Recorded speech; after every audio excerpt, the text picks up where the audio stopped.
Good morning and welcome back. This is Good Morning Africa live on Pan-African Television with me, Kwame Owusu Danso. So thank you very much for staying with us, and thank you very much for choosing Pan-African Television. I get very excited whenever I get, whenever I sit here and present to you the morning show, because primarily you are the reasons why we wake up every morning to do this. And today is no exception. We're going to bring to the fore very, very, very important issues that matter to you and I, and we're going to try to see whether or not we will be able to make some sense out of the issues that we're going to be tabling for our conversation today.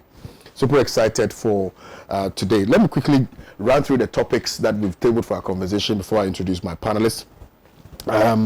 So the first one says Ghanaians protest against Akufo-Addo in London over economic hardship in Ghana, and that story has been captured prominently on the front page of the Insight newspaper.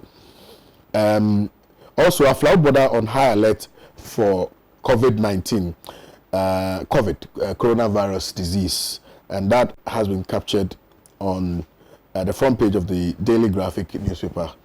Senior Minister Defense Free SHS, and that's captured by the Daily Guide newspaper. We will juxtapose this, if you will.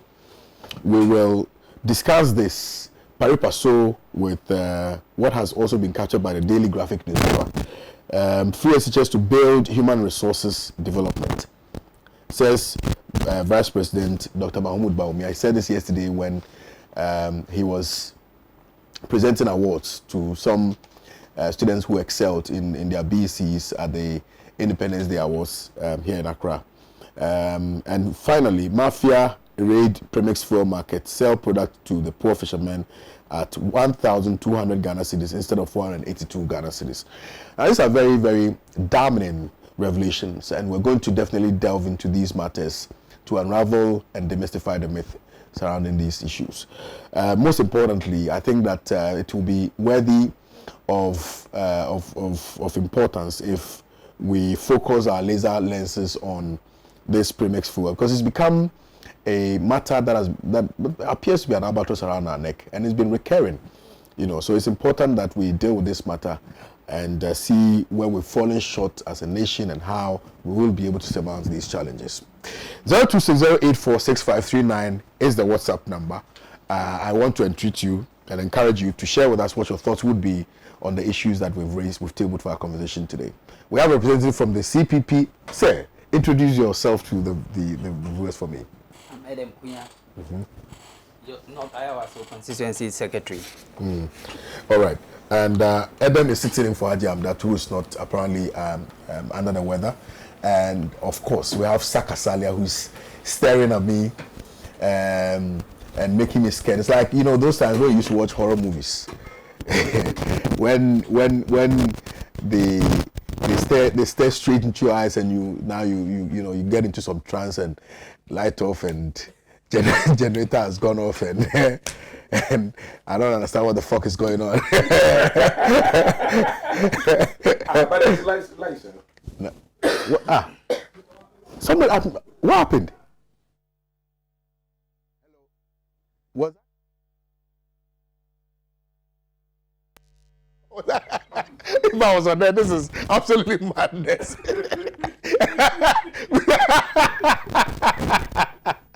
All right. So let me go for a quick commercial break.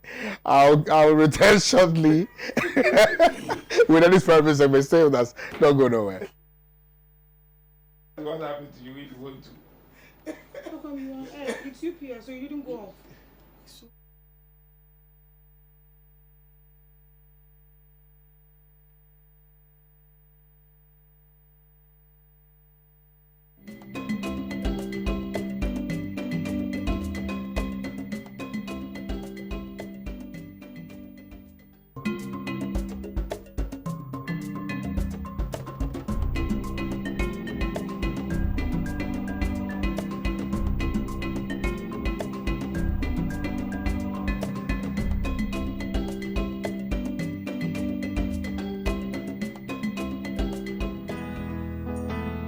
African Center for Capacity Building, AFCA, organizes the following executive and advanced certificate programs like Executive Certificate in Project Management, Executive Certificate in Human Resource Management, Executive Certificate in Real Estate and Property Management, Executive Certificate in Data and Records Keeping, Executive Certificate in Monitoring and Evaluation, Executive Certificate in Logistics and Transport Management, Executive Certificate in CCTV Monitoring and Installation.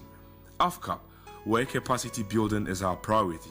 For registration and enquiries, please call 0244 405047, 0242 135523. We have our branches in Accra, Tamale, Kumasi, and Wa. Saturdays and weekdays sessions are available. Admission is still in progress. Enroll now. Join the African professionals. AFCAP, where capacity building is our priority.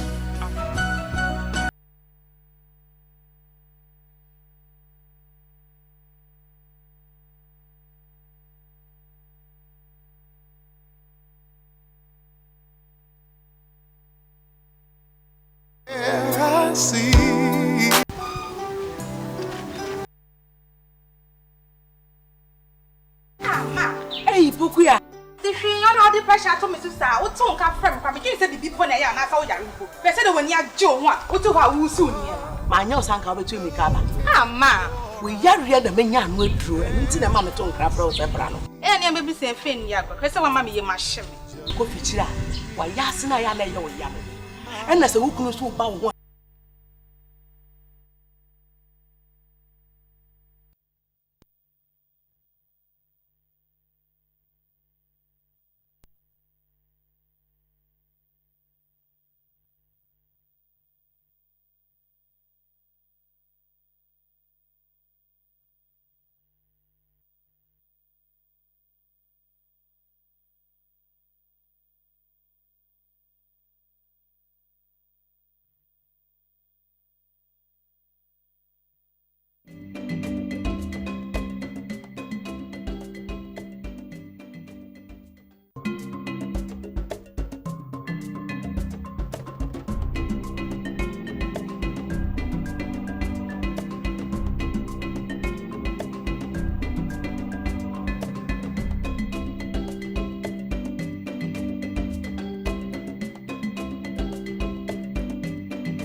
Welcome back. Thank you very much for staying with us. Apologies, we had to go for this quick commercial break.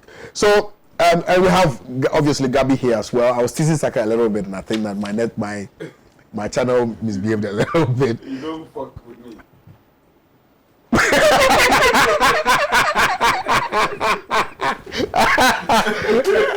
Saaka, there are kids watching. Anyway, Gabriella Tetteh is also here. Good morning, Gabi. Good morning, yeah, so apologies for the late start of the show. But I think I need to start on free SHS note. And the senior minister has been defending free SHS. And it's not a novelty because I think most of the MPP gurus and persons in government have been defending quite vigorously the implementation of the free SHS policy and leaving no room for doubt and questions at all because they believe in the processes that led to its implementation, and they believe that they have a huge plan that will ensure its sustainability. Yesterday, we started a conversation in respect of same, and we were interrogating whether or not 2 billion Ghana cedis invested hugely in free SHS is good enough, because it appears that as a nation, we don't generate much, and so if we are using all the monies that we generate in terms of revenue, into facilitating the sustainability of free SHS, then it means that the other sectors would suffer.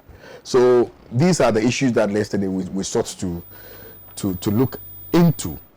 Now, the Vice President, Dr. Mahmoud Bawumia, has been talking, and he says that free SHS, will help build the human resources for onward development. And if I may read a little bit of what he said and juxtapose that with the realities. He said, the government is investing heavily in free SHS because it believes in building the human resource of the nation for accelerated development.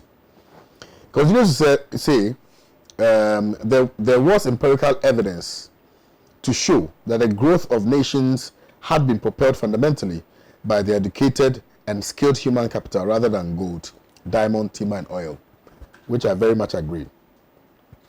He said it was President Akufo-Addo's unwavering belief that education was the best propeller of national development, hence his resolve to implement free SHS program to offer every Ghanaian child free secondary education. He described the about 2 billion spent on the program annually as monies well spent. Let's interrogate what he put out yesterday on the show. Now, one of the things that also struck me was the point he made here. He said he further explained that the double track system, as was currently being implemented, was only a temporary measure to ensure that no student was left out, saying the government was expanding infrastructure to contain the situation that would lead to the abolition of the system. These are very instructive statements, put out by the vice president. I'm saying we should target this because in one breath we're talking about building accelerated human resource or building human resource for accelerated development. That's in one breath, that's what we're saying. In another breath, we are also seeking to explain the introduction of double track system. And by far, from all the varied opinions that I've listened to on social media, on other media portals, it appears that the double track system is not necessarily helping in the quality that we're looking for. So how do you say in one breath you're looking for better human resource to augment, the accelerated development that we're looking for, and in another breath you are seeking to explain and allude to government's position why it introduced double track system and whether or not it has really been effective. So these are the matters that I want us of course, the expenditure I've spoken to you about is necessary. I mean, we need to spend money to ensure that these kids go to school.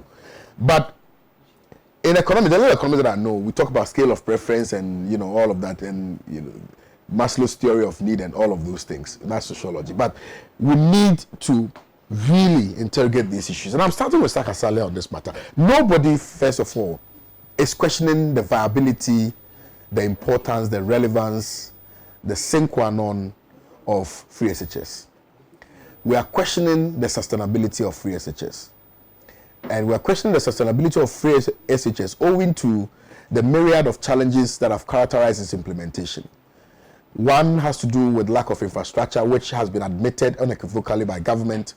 The other has to do with the amount of money that we need to ensure that it is run successfully without any scintilla of problems. So how do we marry all these challenges vis-a-vis government's position that it is going to help with the development and the growth of human resource for accelerated development and growth? Saaka. Thank you very much, Kwame. Yes, my boss. I don't know why Gabriella started laughing even before I started. Let me take this opportunity to say good morning to our The answer to everything is free SHS. Oh, you saw that? It's like when somebody knows they can beat you. You understand it? It's like, I'm ready for you. Come, bring it on, baby. Please, let's hear from you. Yeah. Good morning to our territories. You said that. Yes, sir. Nobody is against the free SHS. But the only problem has to do with some of the challenges that the system is flawed with. But I don't think that MPP, for that matter, the president, have in any way said anywhere that we were not going to face challenges, by the implementation of the free SHS. We were well aware that by the fact that it's a new policy, we are going to have challenges. Secondly, before we even started to have the implementation of the free SHS, we did our assessments.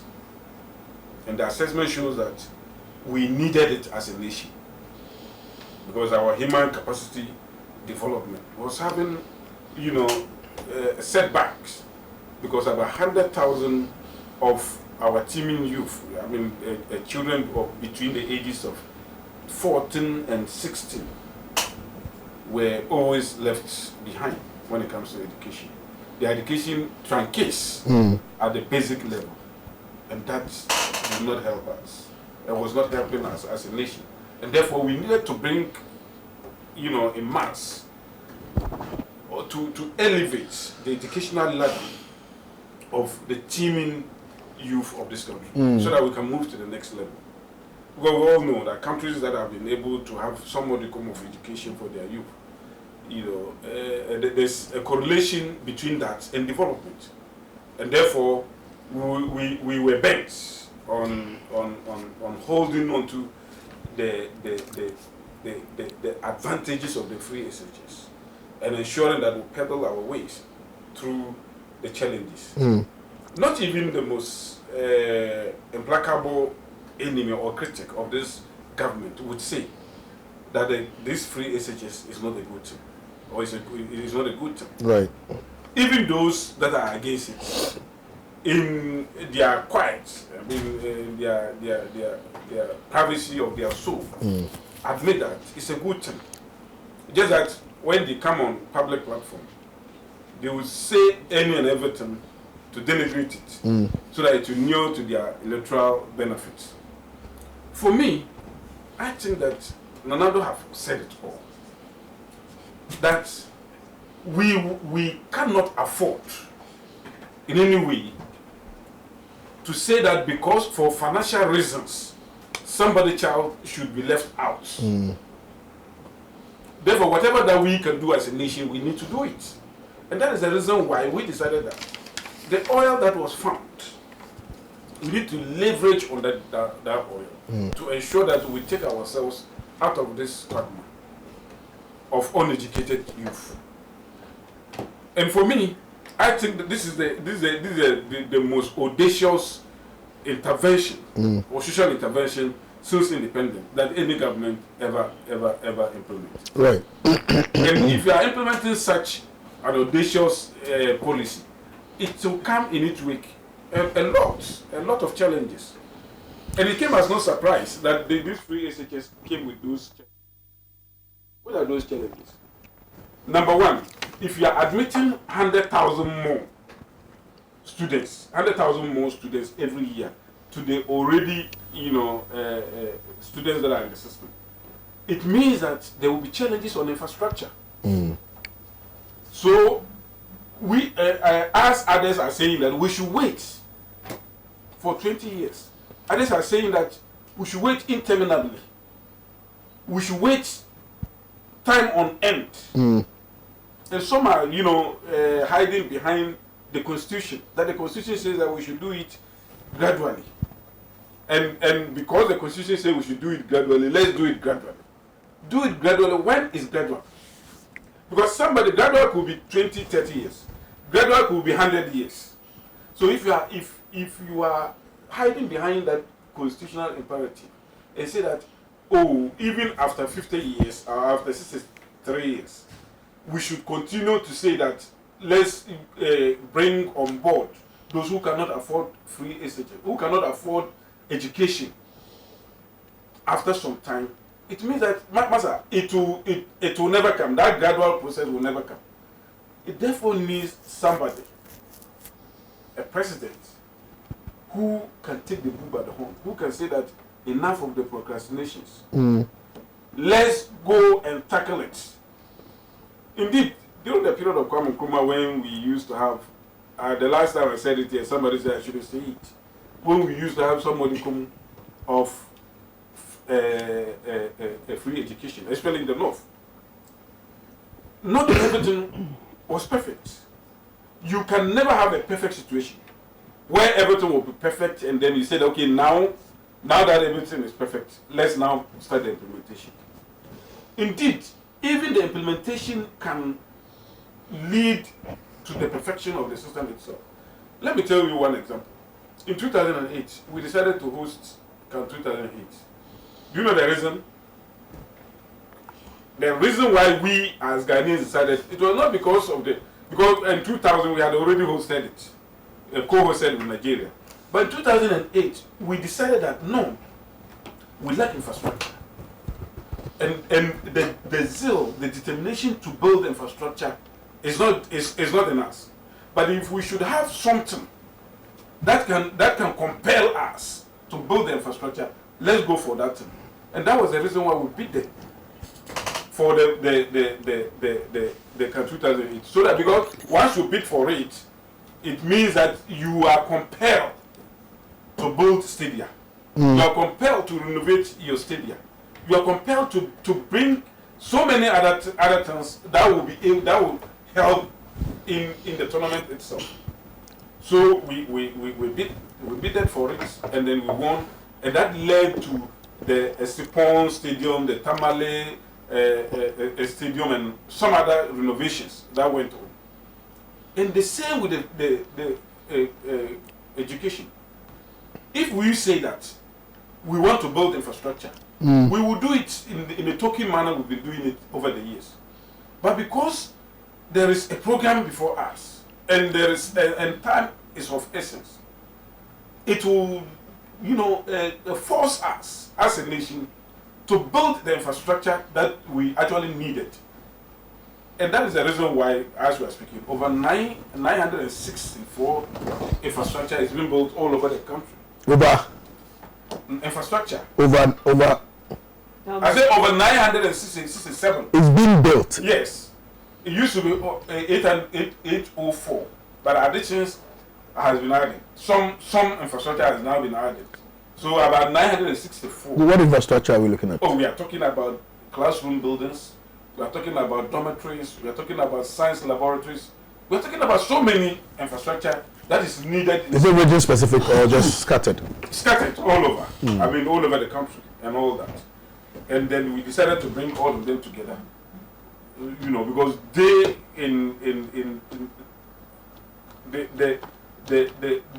constitute what can then move the free SHS in a manner that we all would desire.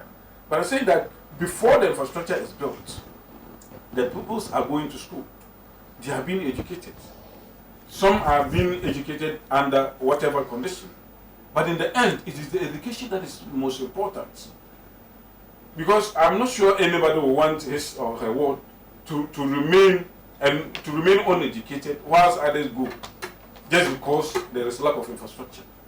But we are doing this thing, it's not mutual exclusive. It's not as if let's allow one to stand, and then when we finish one, then no, we need to do everything concurrently, and we are doing it. And the innovation of bringing double track is what to me is the icing on the cake.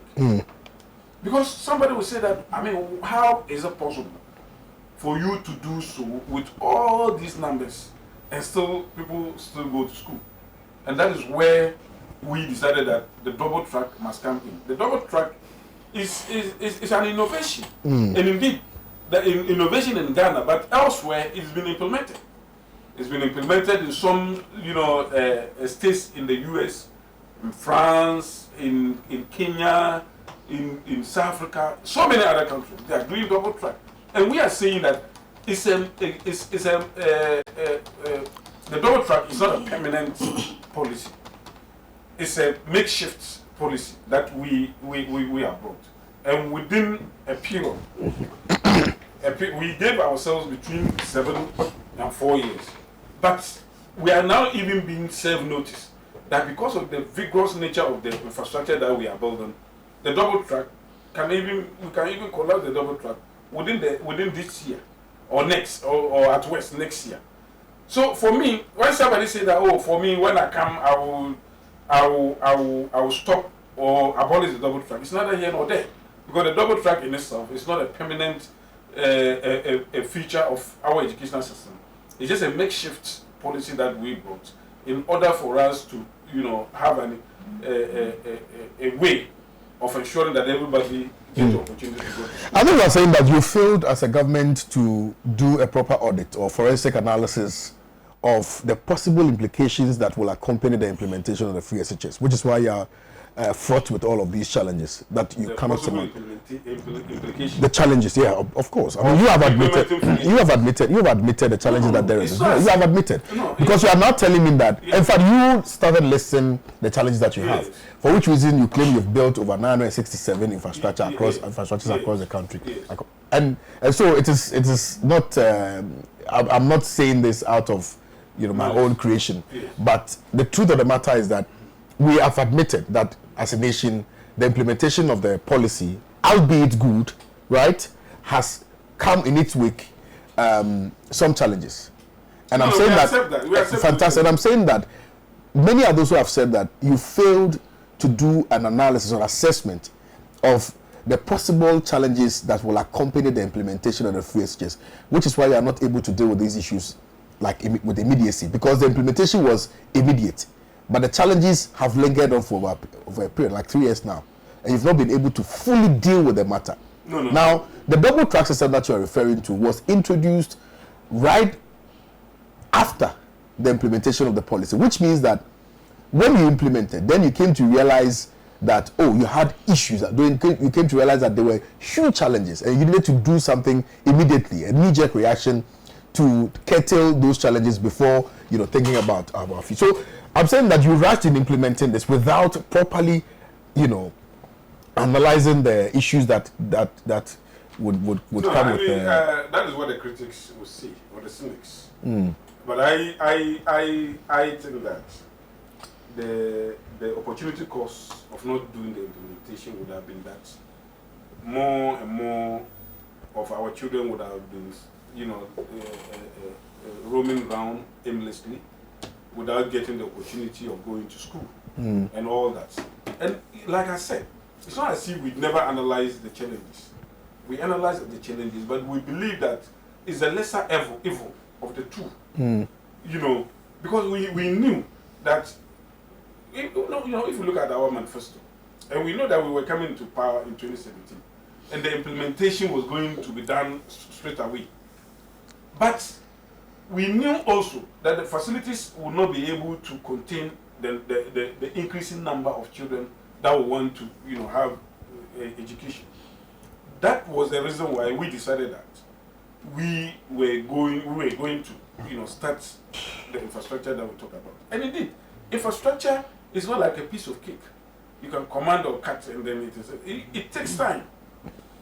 And for me, if it takes 2-3 years to build the infrastructure, it's not as if we have been overwhelmed or we never even analyze the problems well. We analyze it, but we knew that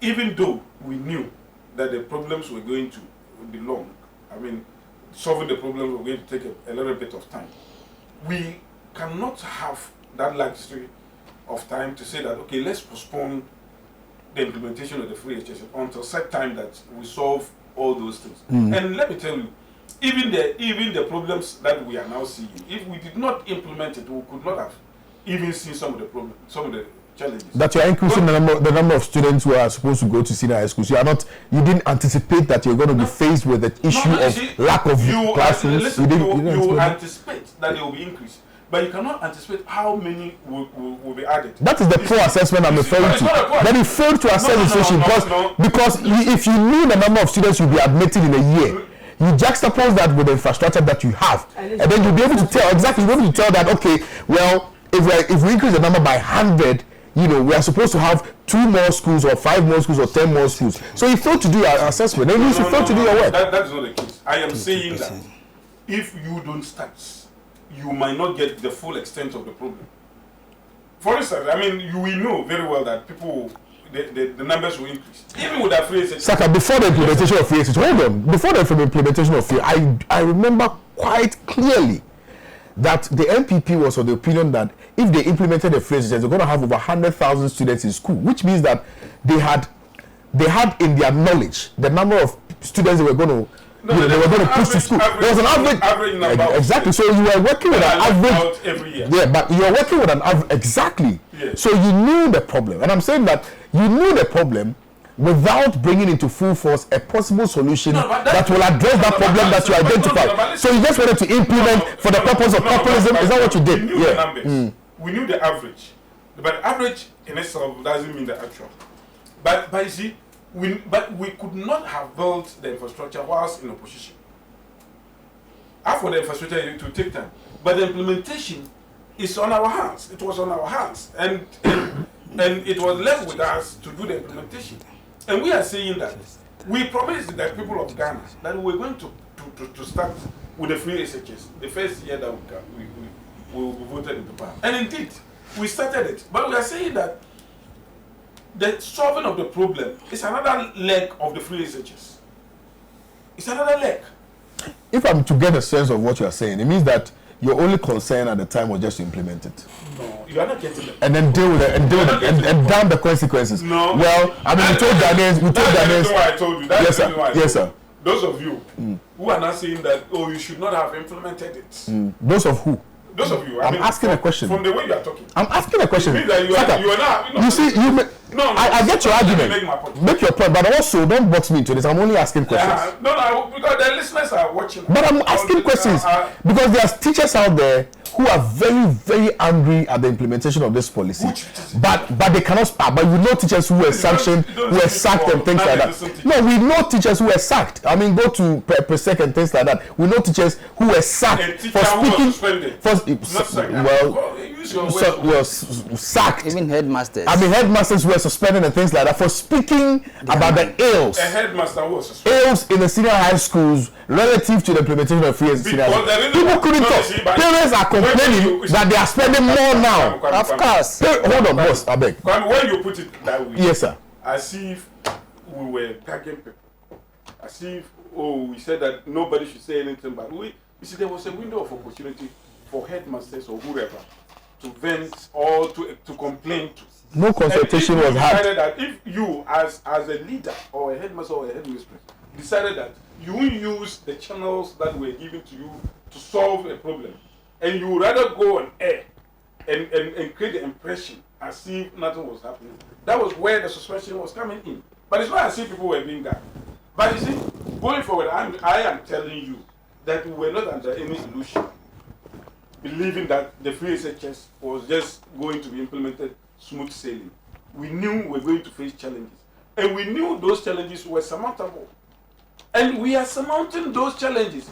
And I'm telling you, after the 967 infrastructure is built, we would have, solved all these problems that we are talking about.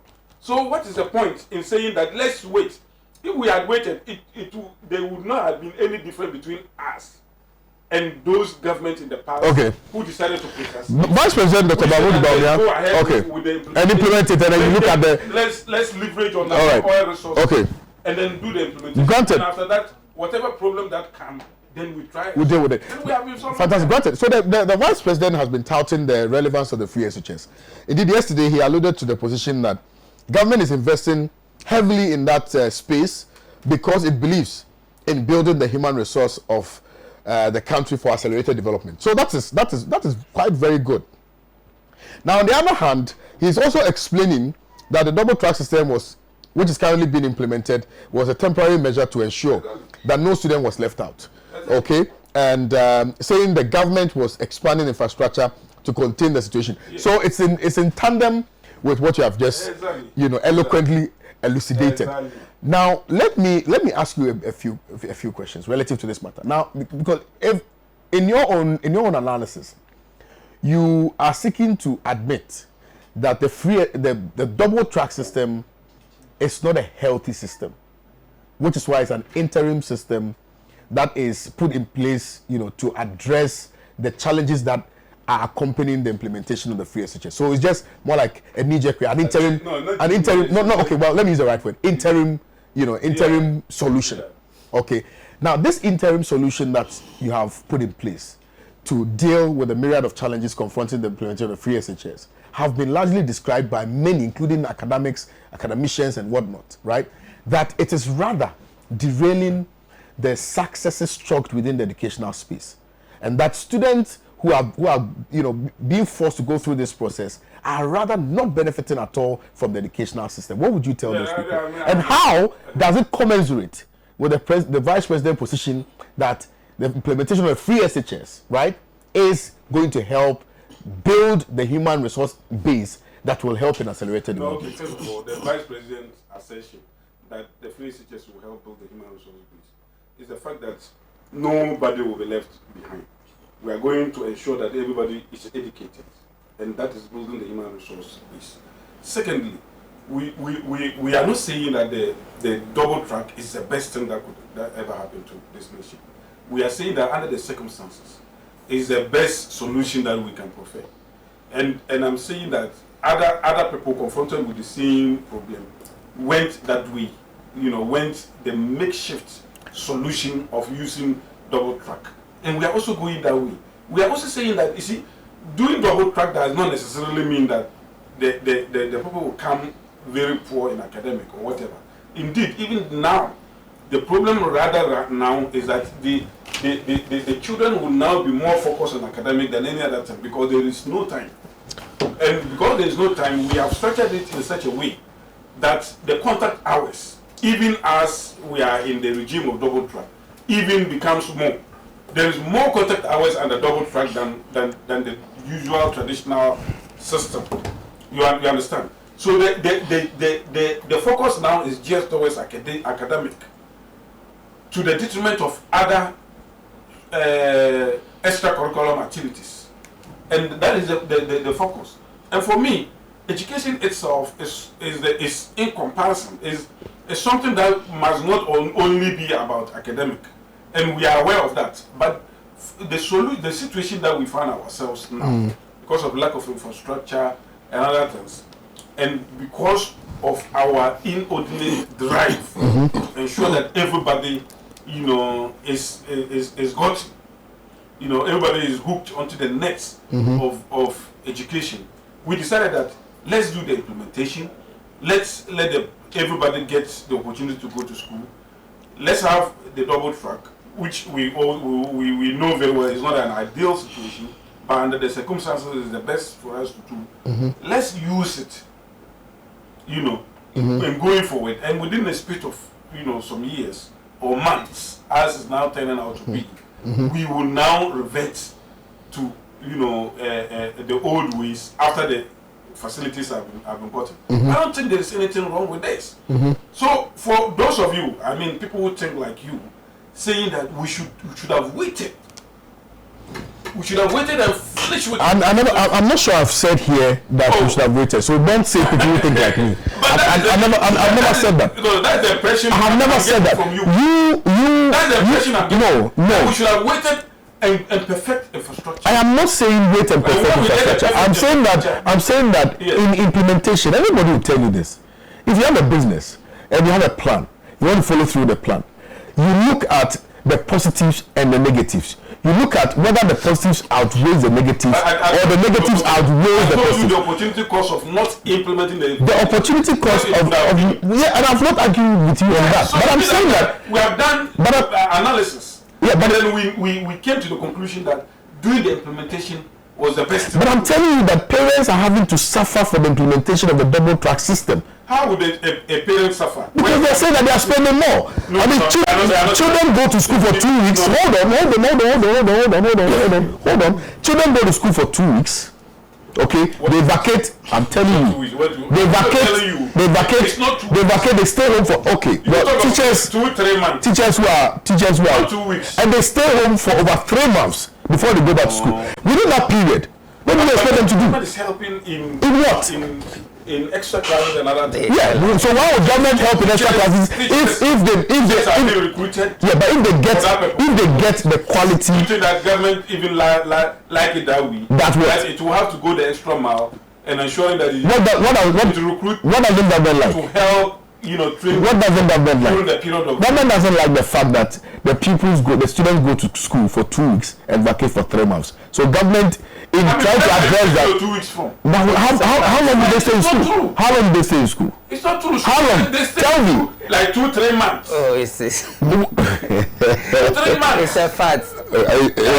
It's a fact that people have been to school You for 2 understand? weeks. So you see, when we want to take some of this double and use it to derail all the gains of the free HSS, I don't get it. No. And I know. I mean, we have to discuss free HSS in totality. I know we cannot pick and choose what suits us. I know the NDC will do this because they are a bundle of contradiction. They say people will say that it is not possible. Some of them will say that it can only be possible after 20 years. Their educational minister, Leo Kran, John Mama himself, on the 29th of November 2015, said that implementation of free HSS will give us more trouble than any other time. And he said that for that matter, it is not good for us to implement it. Today he turned around, and said that he even started it. I mean, how dishonest can anybody be? That something that you said that it is not possible. Anything that is free is cheap. Anything that is free is not desirable. They poo-poo it. They make sure that they did all the things. They say all the things that they could say about it. And today they are saying that now that Ghanaians have embraced it, let's take the challenges that the free HSS brought and then use it to criticize government. And I think that no amount of criticism would suffice, because Ghanaians already know exactly what the MPP government have done to them, and especially our drive to ensure that everybody becomes educated. Okay, thank you very much, Saaka Salia. Well, if you just join us, you're watching the news private segment here, and here on Pan-African Television with me, Kwame Owusu Danso. So thank you very much for joining us, and your views, comments are welcome. You can send them to our WhatsApp and text number 0260846539, 0260846539. Now, let me bring into the conversation Gabriella, and also hear from her what her thoughts are on what the Vice President has been saying, and the fact that Osaf Mafo has also been defending the free HSS policy. Kwame, thank you for having me here. Let me say a good morning to our viewers out there. Listening to Saaka for the past 30 minutes, everything has been double-track and infrastructure. But developing human capacity goes beyond infrastructure and double-track. You also have issues of the curriculum. Currently, we live in a world where AI, artificial intelligence, is the new thing. We're into robotics, we're into Python, we're into coding. Now, when we're developing young people who are going to compete with other young people in the rest of the world, and our curriculum is still the same mundane science, English, maths, history, literature, Christian and religious studies, those kind of subjects. And then the conversation is only on what? Infrastructure and double track.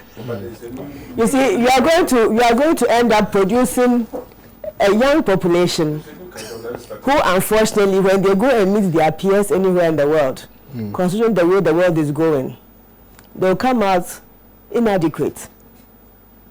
You have an SHS system. Currently, there are over 1 million students enrolled on the free SHS program. 1.2. The data from your budget 2019 says 1,025,551. I prefer the data from the budget to yours. Right.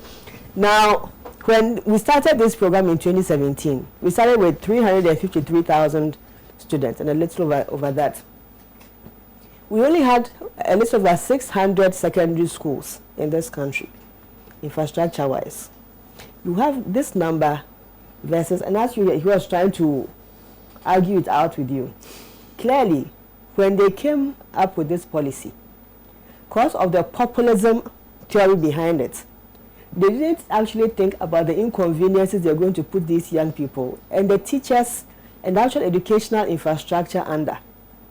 You have people who are, look, if we really want to know the true benefits of free SHS, we have to give 10 years and see the outcome of the people who graduate from this program.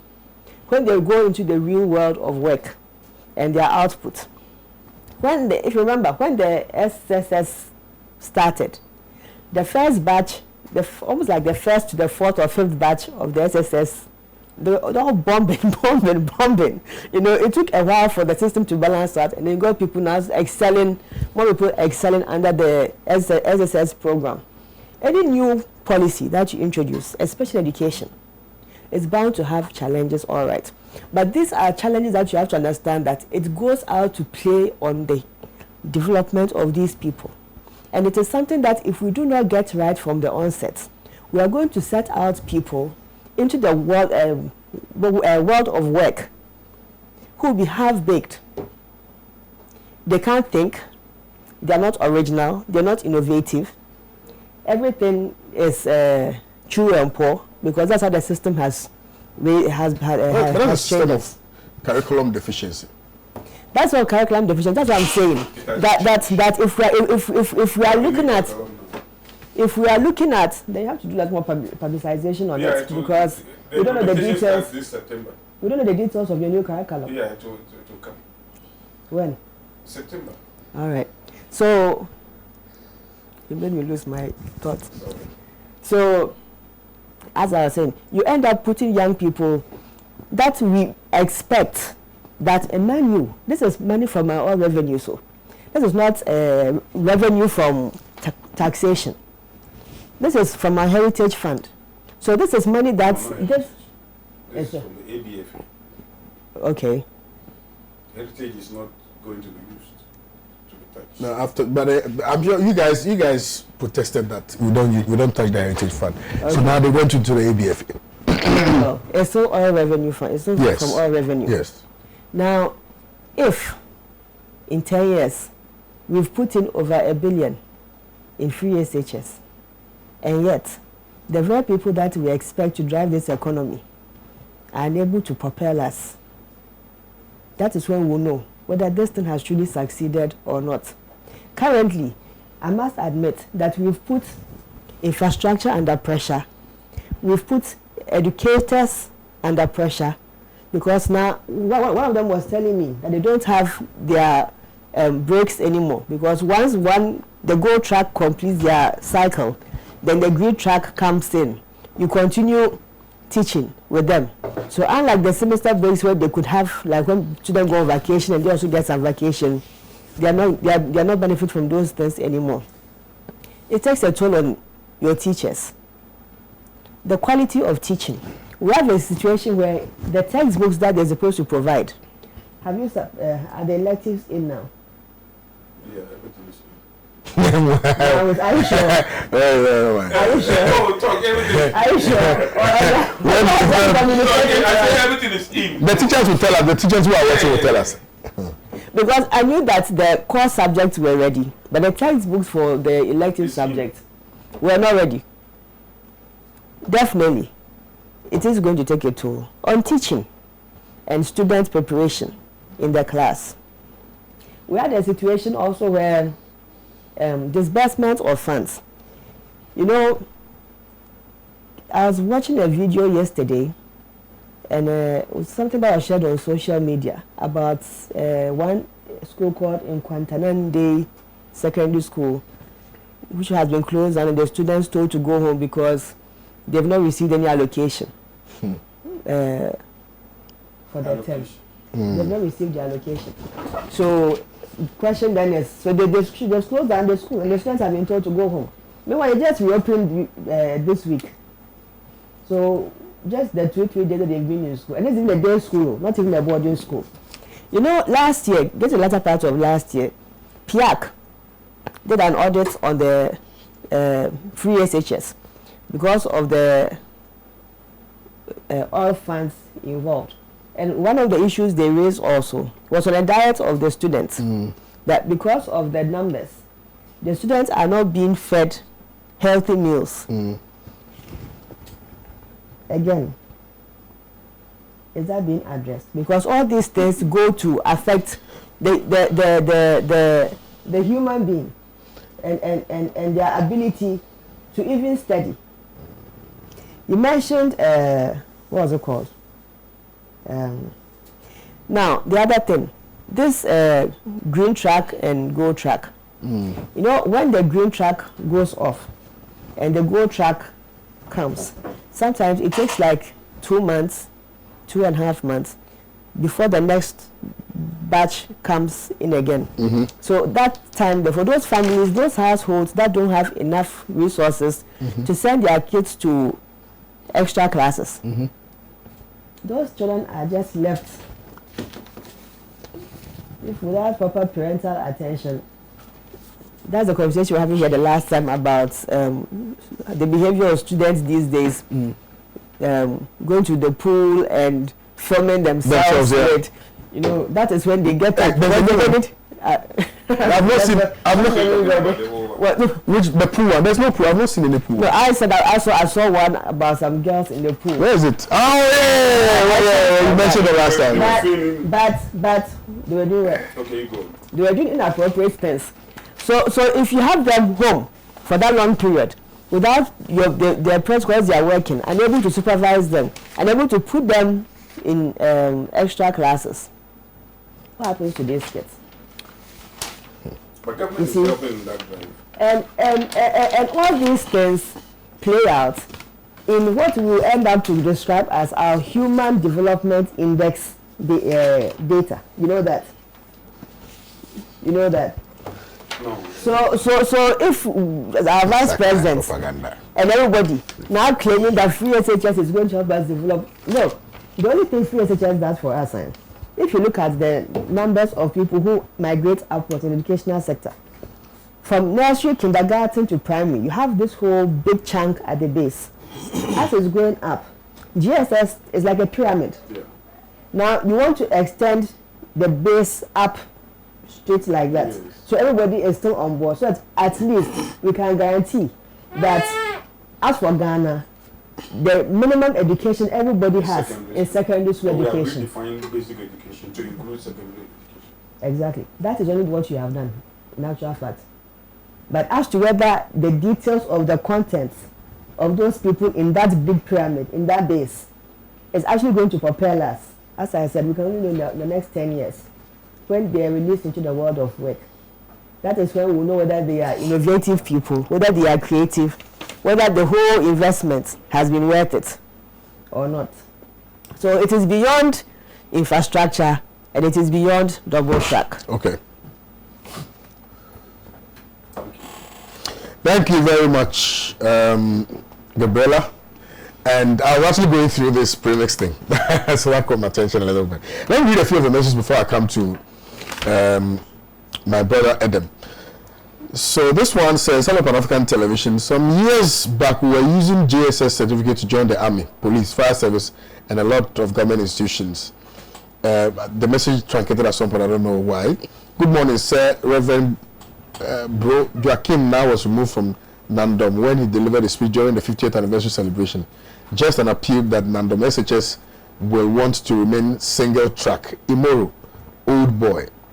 AU Farouk in Tamale North says, good morning to you. All defending free SHS is nothing. MPP must put the right structures in place. This one says, it is not about the sustainability but also quality from Gamel in Desco, Savannah region. This one also says, Nana Akufo-Addo is the most second to none relevant, eloquent, unique, competent, and God-sent president for Ghana, and will surely win 2020 elections. This one also says, hello Pan-African Television. Some years back, we were using GSS certificates to join the army, police, fire service, and a lot of government. Now it's full. Even as a cleaner. Even as a cleaner. But what do you see today? That is why Nana, through wise, that's why Nana, in his wisdom, introduced this policy why all this propaganda by the NDC? I don't really get the import of this message. No, but it's clear. It's clear. We're not doing propaganda. Okay. Hey, Saaka, good morning, Kodi. In fact, the least we talk about MPP, the better. From Abdul Jalil Lamin in Tamale. Teachers who are teaching. Okay, so what is Saaka talking about? I'm a teacher in one of the secondary schools in Wa. The 2019-2020 year group spent 3 weeks in school. Eddie in Wa, I told you. I know this because I've been visiting. Yeah, but I've been visiting. You've forgotten that I have Future Today campus store. I've been visiting the senior high schools, so I know exactly what I'm talking about. This is not propaganda. Teachers who are teaching the final year. By the 3 weeks that they took, they went for midterm. They just went for a sketchy. They went for midterm. Teachers who are teaching the final year students. They wrote midterm exams. Okay, sir, please. Teachers who are teaching the final year students have been teaching since August 25th, 2019 up till now. What system is this? Okay, you send IKK, that's all. All right. This one is good morning to you and the panelists, Kwame. I'm a teacher in Boku SHS. Even though the double track has some challenges, I think some of the issues complained about by many Ghanaians are exaggerated. Government is doing something. 12-unit, classroom is completed and girls' dormitory is under construction at roofing level. We have just been reverted to a single-track school. Mattresses and furniture provided. Challenges are part of life. Justice A sent in this one. And there's a letter attached to it. Okay, so this one says permission to convert from double track system to single track system for 2019-2020 academic year. Signed by Dr. Kwame Owusu, Deputy Director General, Q&A for Director General. It's not all schools that are doing double track also. It's some selected schools. We are only interrogating the issues. Yeah. This one also says, good morning to you, KOD. Please, Saaka should not insult the intelligence of Ghanaians. If he has a short memory, President Mahama started the implementation of free education in several forms, which candidate Akufo-Addo applauded in some instances before becoming president in 2017. Share this information on video with Saaka after the program to revise his history if he is not politically blind. Isahaku from Tamale sent in this one. He only gave, even that payment was even paid. This one says, whenever you complain, people think you are doing politics. I'm teaching at SHS and it's getting worse. To make long story short, the media must show a documentary of free SHS. Good morning all. My daughter is currently at home because her school has no food to feed them. Free SHS needs a review. Lustowell from Timpani sent in this one. Well, he's in Timpani, so you can flip the story in Timpani. The school somewhere, even it's a lie. Saaka, will you send your child to school? Can Gabriella tell us how many children she's taking care of with her own money? I know she has needy children around her. By Asiad, I don't know. You've been taking care of some needy children, eh? You get money, oh. My son went to school in September, returned in November, went again in January, and back in February. He will leave tomorrow. This is not convenient at all. And the transportation to Cape Coast and back from Accra is not easy. Please tell Saaka they should feel for we the poor small. I mean for we the poor ones. Thank you. I forgot to add my name. My name is Afi from Abelinkwe. It's not going to be. Afi is just around the coast. We'll come and slap you here. No, it's not going to be a permanent term. Okay. You should just bear with us. You, the host, you are playing the role of an opponent to the MPP man. Give the debaters a level playing ground. From Yunde Adam in Paga. Maybe this is the first time you're watching my morning show. I ask the questions I need to ask. Sir, the MPP man in your studio, please ask him to accept the challenges. I think he has accepted the challenges, but they are working on it. That's what he said. That's communication. It's good. It's not about mass enrollment, sustainability, nor putting up more infrastructure, but quality human resource. This government is only concerned with the name free SHS and not its success. Teacher Gamel in Desco, Savannah region. I agree. Good morning, KOD. I'm a teacher at Achim Setre. Is Salia really serious about what he's saying or its usual politics? I beg you, come to Setre Senior High School, says Das, and see what is happening there. I'm really sorry about the future of these kids. The first result of free SHS is buying of past questions for the students. # Ghana education is a shame. Walano Inakwetia says, Nana Addo is delivering and will continue to deliver to shame the critics. It is just a matter of time. And let no NBC deceive you with their lies and propaganda, as if they are Ghana messiahs upon being in government for wasted 27 years. Regards to Ernest Yaw-Kumi. On the free education, there is no policy. It was a directive. Kwame, I can't add my name because I am still teaching in a secondary school. I do not want to be transferred for now. They are in school for at most 2 months. The implementation has really given us more problems. It was Pastor Mensa Otabil who said things free are not good, not Mahama. Kwame, the free SHS is bogus if it is not linked to tertiary education. The tertiary institutions have fixed infrastructure. Kwame, SHS graduates will not be ready for the job market. Oh, I understand this argument. So it means that if Kwame Nkrumah University, like my alma mater, takes about 2,000 students, it's not going to change because of free SHS. That's what essentially the text is saying. That so the number, if the KNUST is supposed to, the infrastructure, the infrastructure they have can only accommodate, let's say, 5,000 students. That's it. If that's the purpose of the double track, so you can now do 10,000 or 15,000 or 20,000. But if the school can when I was in KNUST, it was in, out, out. Mine was in, out. Others were in, out, in, right? Yes. So if, for instance, like you're in the first year, you get in. And then you go out. Yes. And then finally you come in. If the numbers increase, how do they come back in again? Because then you would have to, otherwise they have to do it 6 in a room or something. Because mine was 4 in a room. You build more hostels. And then then the private sector will be. Say that before they complete, we would have shown that the infrastructure. We don't know that it was Mahama who started progressive free SHS divine Huni Valley. Charlie, listen. The messages are a lot. Hold on. Let me allow this. Let me allow.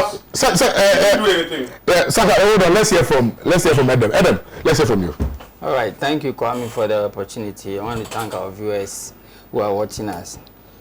I would want to say or commend the government in the first place for, implementing a policy like that. Free SHS. Can I call back? Which is, one of the good things that has happened to this country. But aside that, the problems facing free SHS is more than the gains.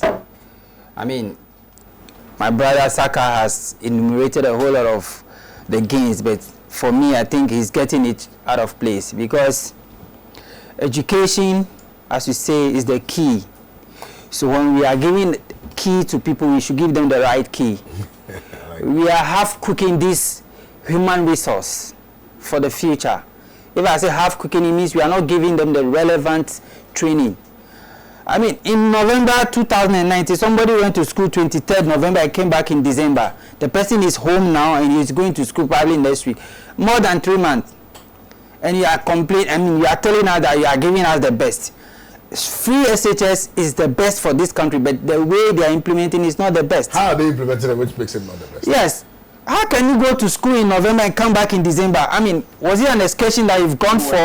I know people. I have a boy in my house. I asked him 3 days ago. I will not call his name. Allow me. I have taught before. I have sisters who are going to school. Children went to school 23rd November last year and they came in December. It was just a fanfare. When I saw, stop interjecting, Saaka. Allow him. When I saw them, when they went to school 23rd November and came back in December, when I saw some of them, I said, where did you go to school? They said they just went to school. They just went to school. I think it was just a fanfare to just go and see the school, come back. But you see, you have admitted that free SHS is good. You have just admitted.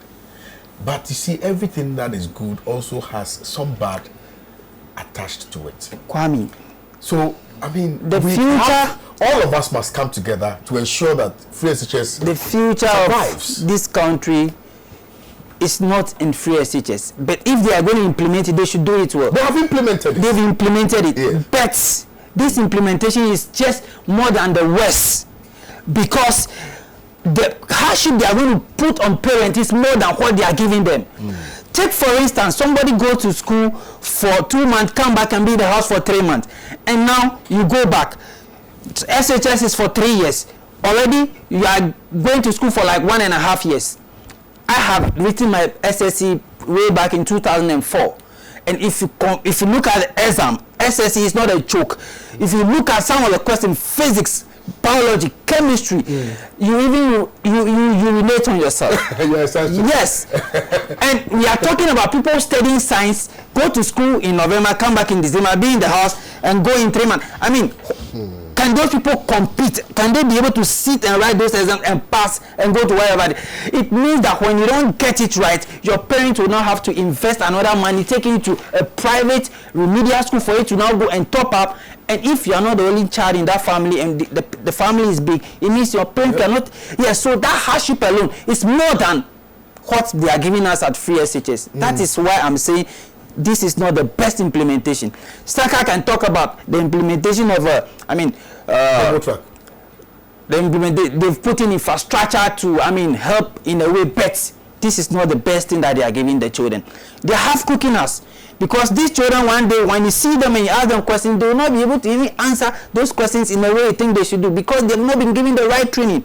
Contact hours. If you are saying that people are living in the house for long, they don't have more contact hours with the teachers, what are you talking about? I said now that they even have more contact hours with the teachers. It's not about more contact hours. The contact hours is not the best. It's breaking. Take it or leave it, because you, Saaka, you not sit and tell me you send your child to school in November, he comes in December and be in the house up to now. December was just for Christmas. December, what are they going to do in November? SHS is now a fanfare. You go and watch the campus, come back, and now you are in the house, waiting to go. Double track, gold track. You should clarify. Why are you trying to bully Saaka, get it right that is not the way you have attended school. If I'm not wrong, that is not the way any of us has attended school. If you end up at the university, it means you have put in a lot, even when you are not enjoying double track. Even if you are not enjoying double track, you have to put in a lot. Now that there is double track, you have to triple your effort, and the resources that your parents are going to help you to triple the effort are not even there. Yes, because the economy is not even running well. The hardship in this economy is nothing to write home about. If you sit here and say there's no hardship in this country, you are getting it wrong. Because walk on the street of Accra and ask people how much they make even in a day. So the taxes that we are paying in this country, electricity is nothing to write home about. Water is not. Communication, just to talk about. What are you talking about? You just came. Saaka, don't behave like you don't know this thing. Because let me tell you, allow the man to talk. Let's allow the man to talk. No. Electricity. Saaka, let me tell you for a fact. Yes, speak. I renewed my rent recently. The rent alone was head blocking. For 1 month in December, I was given a bill of 115 cedis as a young man. Yes, 115 cedis. Is the meter for the landlord or is for the government? The meter is for the government, and they are selling the electricity. Allow the gentleman to make his point. The hardship in this country is more than enough. Okay. Because the basic things that we need as people, water, electricity, communication, are all high. Not to talk of, education at what level. So when people are talking that we are struggling, it's not like we are trying to make the government unpopular. But I'm an entrepreneur. I don't work for anybody. I run my own stuff. Even when you go to the people in the offices, they are complaining. They say their salaries are not enough. They are taxing them here and there. So they are taxing the salary. Let's accept that things are not going on well. So we put in strategies. I know you are doing a lot to manage the economy, but this is not the best for us. I am not happy because others are suffering. Because you are doing propaganda. I don't care. All right, we just listened to my friend do it well. Edem Kunya, and who has been very passionate about the free SHS analysis. Indeed, he ought to be passionate. We're all passionate about the future of our nation. Correct? But All of us. Yes, sir. In the rebuttal, I think. No, nobody's rebutting. We are moving on because of time. I think that let's discuss. For anybody to see that. Let's discuss. The economy is high. See, you have to do. Hold on. Why? He's entitled to his opinion. But this economy, what is good in this? Saaka, what is good in this economy? Hold on. Saaka, let's have some depth on the platform. Hold on. We are having this dog. It was a terrible night. I couldn't sleep. Hold on. It is not today. I like that. Your choice of words. I like how another one, my junior at KNUST describes the situation. Are you the one who is determined to light up? It's some technical, Yes. Don't be playing with words. People are weaving words to deceive us. It's a lie. It is not even today. It is recurring. It's recurring. Don't do so. Allah. It's a recurring. Hold on. Gabby, hold on. Ghanaians protested against Akufo-Addo in London. Saaka, do you want us to resolve that? Let's discuss the other issue. So you started. Yeah, he actually started. I was actually going to stay with him on the economy because he has already kicked the conversation started, and I think it's better to still stay with him for him to explain to us, because you are an entrepreneur. I'm sure you feel it better than Saaka does. Saaka is in government. Saaka may not necessarily feel, the dryness in the pockets of many Ghanaians because he perhaps every time he has his pocket wet, full of Ghana money. Yeah, he has some small. Saaka has some small bag. Saaka has some small bag. Every time he opens the bag, you let me open, you see money.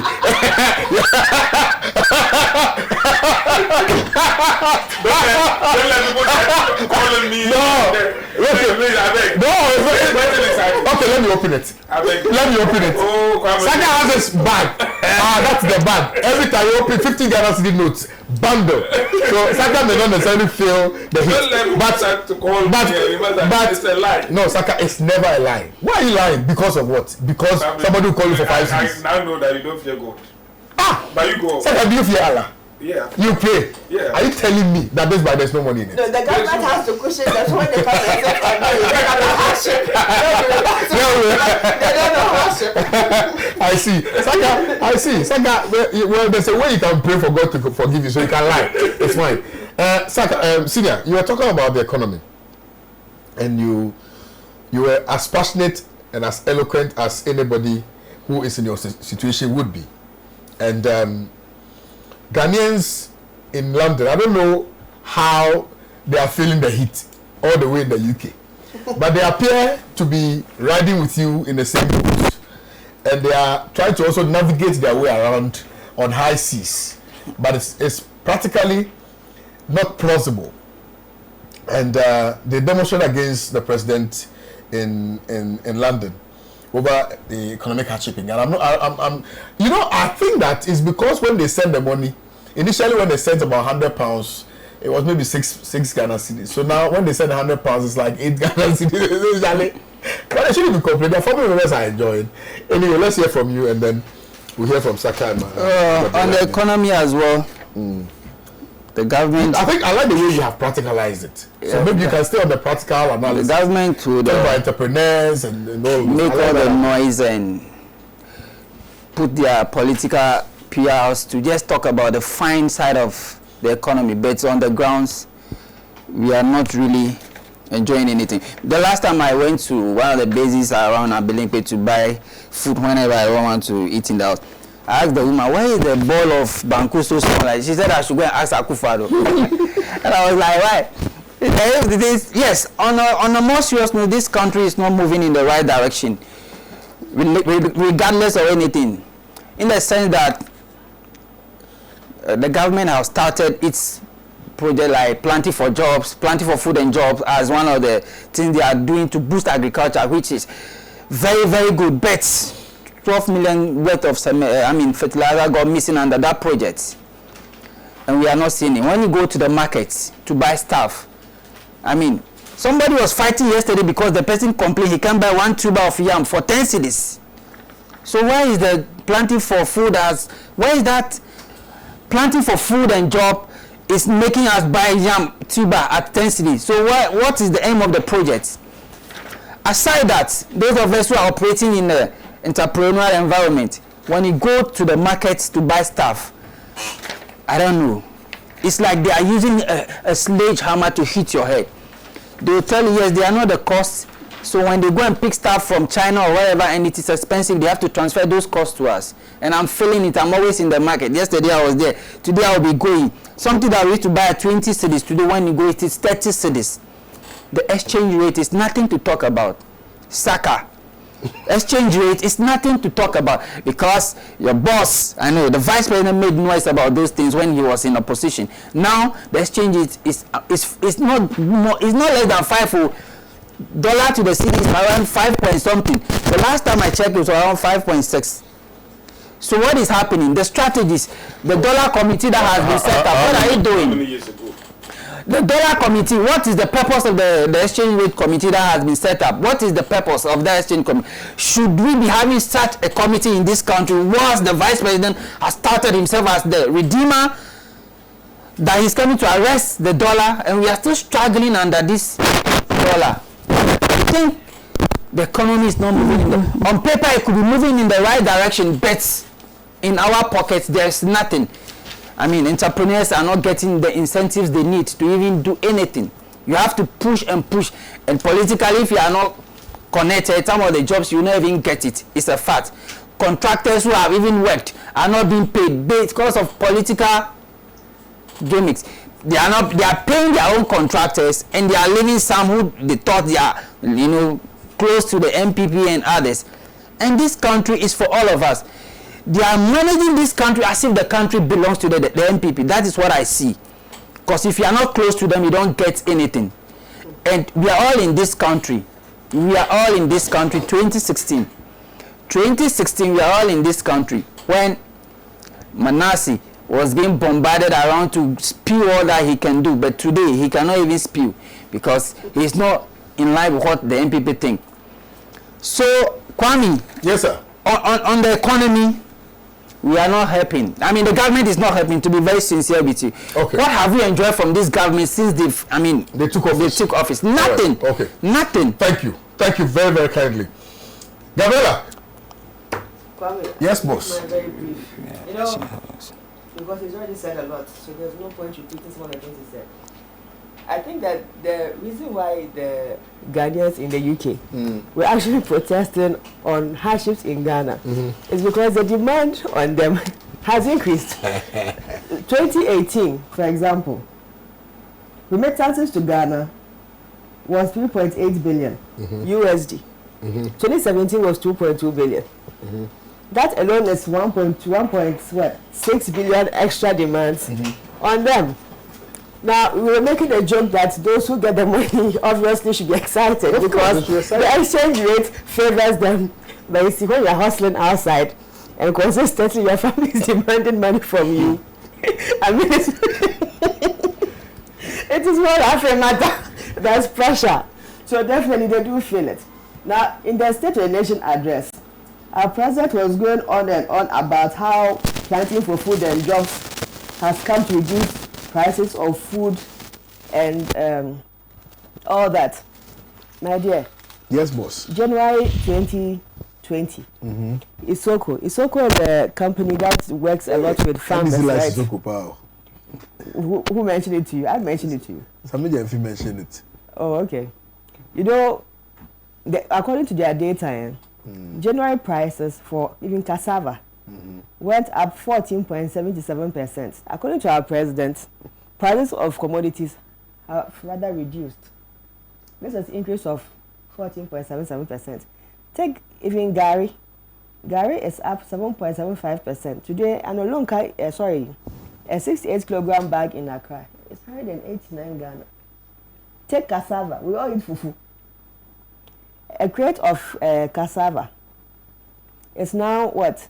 84 cedis for, you are distracting me, for the 91 kilogram bag. Fish has gone up, milk has gone up, common KK has gone up, electricity is up, water is up. So when people Condom. complain, Sorry. I don't know about that one. When people complain, I don't buy some. When people complain about hardships, if before you came here, government had made sure that this bag is full. But when we come and complain, you don't understand and sympathize with us. I said it. You Today is not it is Gabby. Since I expect it, you go to market, they are not buying. Your workers, he who has workers, I'm sure you understand. Your workers are also complaining, thinking that at least for the new year, you should increase their salaries for them. But productivity is low. Yeah. So how can you? Anyway, thank you, Gabby. Well, let me remind you that the newspaper review segment is proudly sponsored by Ridge Royal Hotel, which is situated in Cape Coast. And for those of you who want to spend quality time with your family and friends this Easter, I recommend to you Ridge Royal Hotel. Ridge Royal Hotel is a very beautiful space, and you know it's like it's on a hill overlooking the beautiful Cape Coast city. You need to go there, spend some quality time with your family and friends. Saaka will definitely be going there. I'm trying to move Gabby to also go and spend some time with the family there as well. You know, to share. I know, right? I know. To share. Why is Saaka staring like that? Saaka, you want to be the companion? Call Ridge Royal Hotel on 031-200-3222.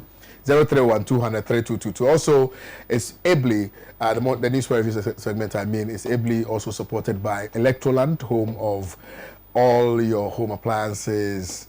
You know, so if you want washing machines, if you want air conditioners, if you want, what else? Kettle, anything, iron, anything for the home, kindly visit Electroland. And also, Ultimate Natural Mineral Water, and Kulun Ghana Limited, producers of Mr. Q and Araba Bazen. Saaka, take us away. Thank you very much. Yes, sir. Sometimes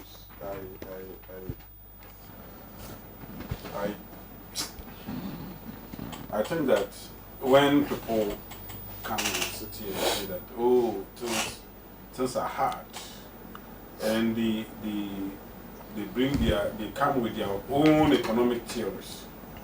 They say that, oh, when I ask somebody, the person says I should go and ask Akufo-Addo. So that means that is a measure of hardship in the system. Right. Just because some uninitiated person decided to say, okay, throw the whole thing to Akufo-Addo, and because of that, it's hardship. Just because somebody measures his own poverty, then it means that the government is not doing well. You should cry or cry. Your poverty is not my poverty. In the US, there are people who are poor. So if you are poor, doesn't mean that the government is not doing. You see, there are standard measure of which we use to measure a country, whether the country is doing well or not doing well. It's not about somebody somewhere certain or some propaganda somewhere who is giving his own verdict about government. Or Samijinfi or are they not citizens of this country? Who is giving us his own or her own inflation? Are they not citizens of this country? country? Statistical service give us the correct, accurate information. And we cannot leave that one. Let me go for it. In the past, I thought NPP did not like the statistical service. What happened? A government is measured by certain indices. One, whether or not the economy has been expanding. And indeed, if you look at this economy, it has been expanding since 2017. Where? To where? Part 3.6. That was the lowest in 10 years under the Mama. And then we took it and we expanded the economy to about 8.1%. We are not saying it. We are not saying it. It is inflation. Kwame, driven by oil and gas. It doesn't matter. It's part of the. Which does not provide jobs. It is in the hands of foreigners. It doesn't matter. And does not benefit the average Ghanaian. Gabriella, under your mama, the same oil was there. But you ran the economy. But there was a program almost for I'm saying that under your mama, the oil receipts were part of the measure of the economic growth. No. But you perform woefully. So let me go. When you take inflation, indeed, if you can bring your voodoo figures and all, but the right figures are there.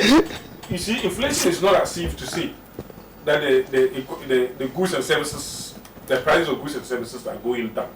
But we're saying that the rate at which they are increasing is slower under this government. It's minimal. Everything is slower under the government. They're increasing. Inflation is now about 7.8. Under the NDC, it was around 15.4%. So you cannot measure an increase in 15.4 and as against 7.8. And when we took it almost. But these are just figures. These are the economic indicators. But you are not paying contractors. You are not paying suppliers. If we are talking about payment of contractors, So why would we have significant inflation? When we came, the NDC had already piled debt upon debt of contractors, some of them spanning between 4 and 5 years. Every government needs When we came, we paid them. Every government needs When we came 2000, service providers. When we came, you people had already piled 1.2 billion down. We came and we paid. When we came, pension scheme. The NDC government decided not to pay about 600 million. We came and we paid all those things. The money you are using to pay is not your money, it's Ghana's money. I am saying that if we take economy by economy, look at we came, we provided jobs. Look at which jobs? Agric, for instance, we all know that is where we have Planting for food and jobs. Look at me, my time is up. Watch me and talk to me. Planting for food and jobs and all those. Chaka, stop this. In conclusion. It came with all manner of jobs. In conclusion. And I'm saying that under the NDC, what happened was that no Ghanaian will be happy because that inglorious days of NDC, no Ghanaian will want us to go back. But we are there already. We were under the apron string of the IMF. Thank you. The NDC took us to the IMF. We were given a moratorium not to employ in the public sector. All right. This government came, all those narratives have changed. Thank you. And you are now sitting down. Thank you very much. Thank you very much. Thank you very much. Give me the debt. Thank you. Thank you. Gentlemen. Thank you. Good morning, Kwame, and good morning, Kwame, and my other panelists. Saaka is a very good friend of mine. But tell him to defend Ghana and not his chop MPP. Okay, anytime Saaka's allowance is increased to come and do his master's work, he makes your program loud and very defenseless. Saaka, we were all entrenched some time ago. Yeah. Don't forget my share of the allowance. Kwame in Tabora. Look at this. You know him, eh? You don't want to admit it. Good morning to you, KOD. The only solution and hope the good people of Ghana have is to pray for the return of JM. This one is from Osman in Tamale. It says, greeting to ABA. Kenneth. Government official one. Okay. In Ghana today, everyone should be worried about the kind of education system we have. Our HCI is falling and is projected to fall. Oh, please, can I read my messages? And it's projected to fall further. We teachers are not disciplined. We are not disciplining school children, but we must teach them to pass the examination and progress in life. What is the relationship between indiscipline and teaching and learning? Parents are suffering, teachers are suffering, students are suffering, but Minister of Education is happily moving about. What a hopeless nation. Kenneth Doji and Lonya, CEO, the Wise School Strategic Consult. Good morning to you. Good morning to you, sir. This one also says, Kwame, I've had the greatest shock of my life today. Is the simple man saying the problems of implementing SHS, free SHS is more than the benefits? Please, does he have case to cater for? The way we do politics in this country is not good. For me, I'm not interested in policies. But for free SHS, please, don't go there with propaganda. Abba, Ejayao. Share to you too. This one says, hi, buddy. Oh, hi, buddy. Hi, buddy. Please, Kwame, it's not a joke that we are in difficult times in Ghana. I'm a graduate of Ho Technical University where I pursued building technology but can't find a job. I'm not saying the government should employ me, but let them create an enabling environment for the citizens. Even Maslow is who you know before they can lend you the money to start. Romeo, Volta Region. Saaka might be enjoying money from the looted excavator, so he is not feeling the hardship. Ed Quag. Swedru. I wish I could. Oh, so it means they stole it. I see. Kwame, share to you and your panelists. Please ask Saaka, for me, why he is disputing the young man when he said the economy is bad. Even the little we have in the banks have been locked up through their diabolical policies, throwing people into extreme hardships. Thank you, sir. Exchange rates. You don't know that. Even Bloomberg said that. Good morning to you, KOD. Please tell Saaka that there is not a single tuber of yam at Dunkwa on Ofin market. Planting for food and jobs hasn't reached Dunkwa on Ofin from Yawa Sensu in Dunkwa Ofin. Good morning to you, Kwame. We teachers and students of Ghana will show the MPP the exit door come 2020 for messing up our educational system with this so-called free SHS. We love the future of our students and Nana has nothing good for them. Good morning to you, KOD. Greet Bella for me. I always become happy whenever I see her on your program. Gabriella. I really like her from Fuzi in Tamale. Fuzi. It's not easy, my brother. The 5 liters fried oil that was 35 Ghana cedis in January is now sold 45 to 47, depending on the store you enter.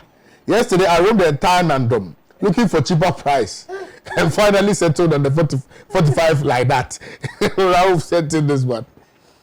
My dear KOD, by every measure of social prosperity, blacks are at the bottom. By every measure of social misery, blacks are at the top.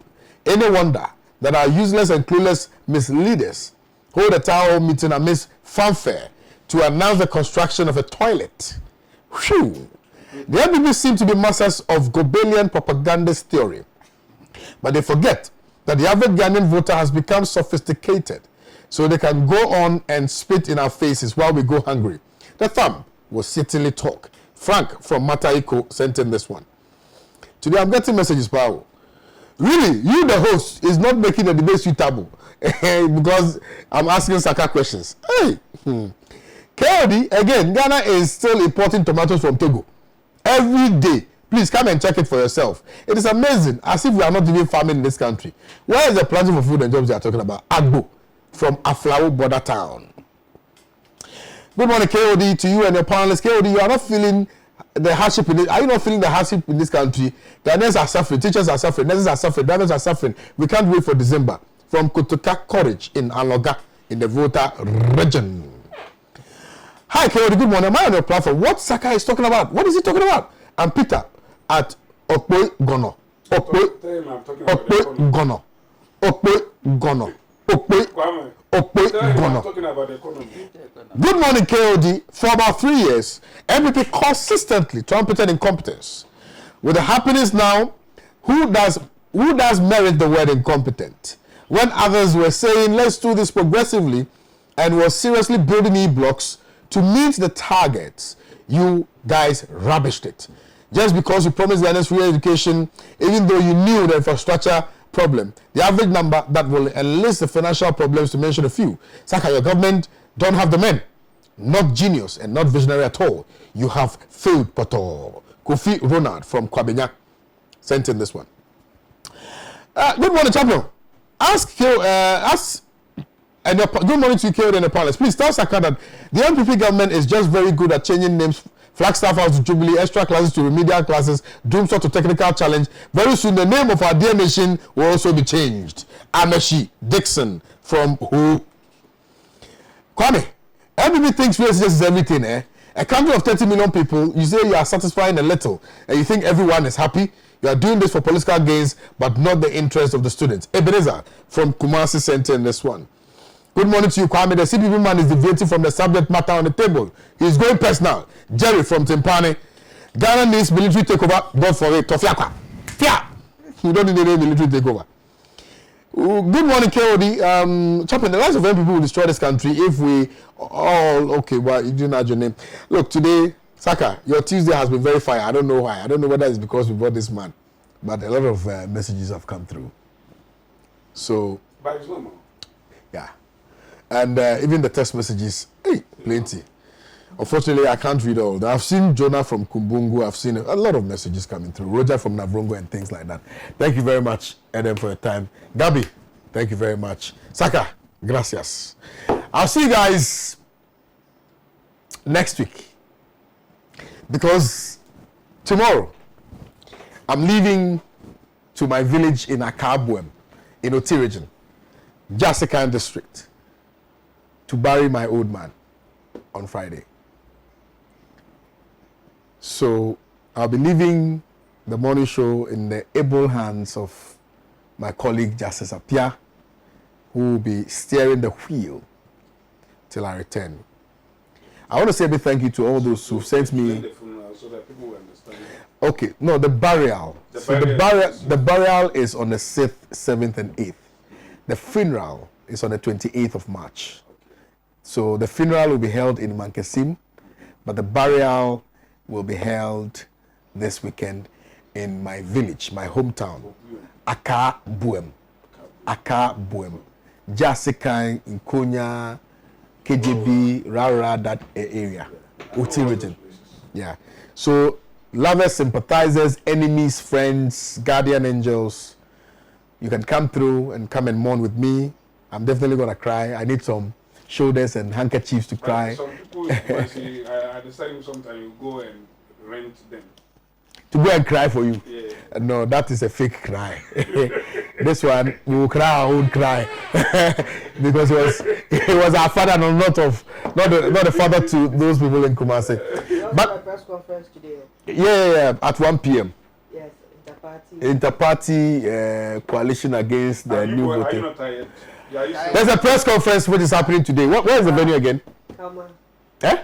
Kama conference. So it's happening today, yeah. So please, we will listen. I big thank you to all those who have also supported in any way, with your prayers, with your support and everything.